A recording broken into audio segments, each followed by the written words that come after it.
नमस्कार बच्चों, मेरा नाम है राहुल और आप देख रहे हैं बस बेसिक क्लास। तो अध्याय 2 आम्ल क्षारक एवं लवण, इसके भाग 1, 2, 3 हम पहले ही कर चुके हैं। ये हम भाग 4 पढ़ने जा रहे हैं, आम्ल क्षारक एवं लवण। ठीक है, भाग 4 में क्या क्या पढ़ेंगे तो भाग 1, 2, 3 में देख लेते हैं क्या क्या टॉपिक पढ़े थे। वैसे अगर आपको डिटेल्स में ये भाग 1, 2, 3, 4 देखनी है तो लिंक डिस्क्रिप्शन में है, वहां पे जाके आप आसानी से देख सकते हैं। सारी वीडियो डिटेल्स में है।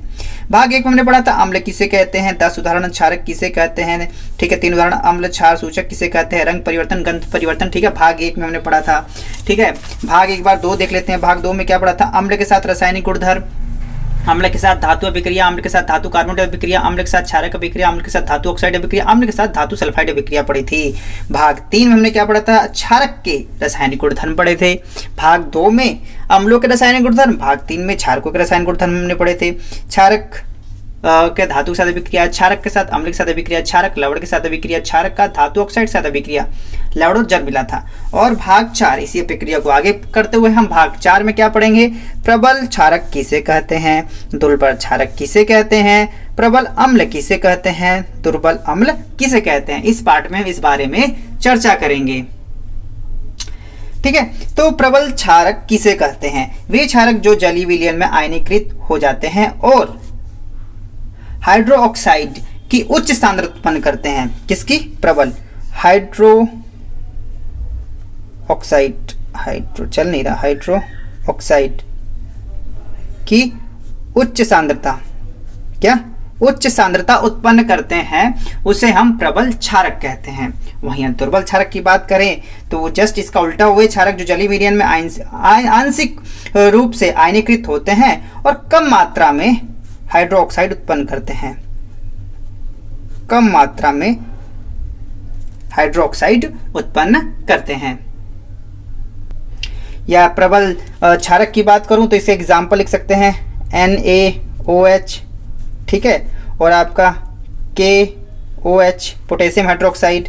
ठीक है, और अगर दुर्बल की बात करें तो आपका हो जाएगा NH4OH अमोनिया हाइड्रोक्साइड। ठीक है तो सिंपल। तो चलिए इसे कैसे लिखें एक बार हम नोट से में भी देख लेते हैं।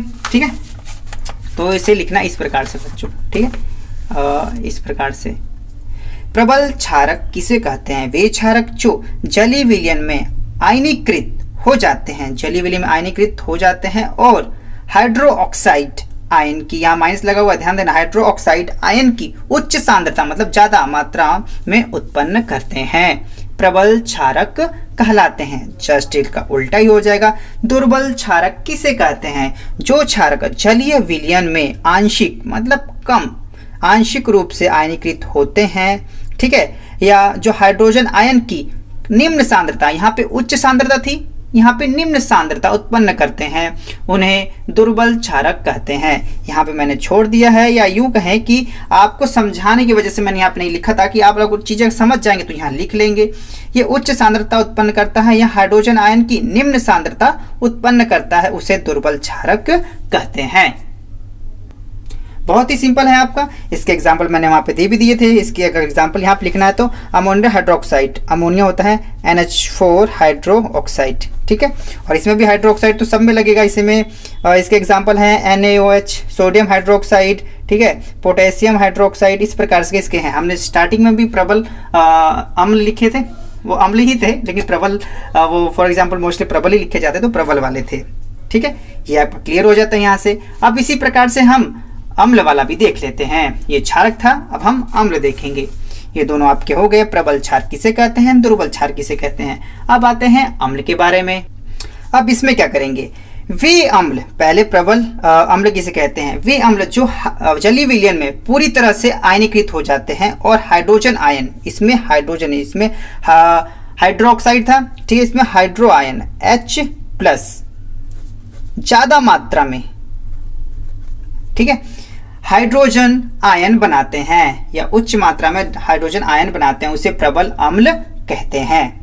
और जस्ट इसका उल्टा अगर लिखेंगे, दुर्बल अम्ल किसे कहते हैं, वे अम्ल जो जलीय विलयन में आंशिक रूप से आयनीकृत होते हैं और हाइड्रोजन के निम्न सांद्रता उत्पन्न करते हैं।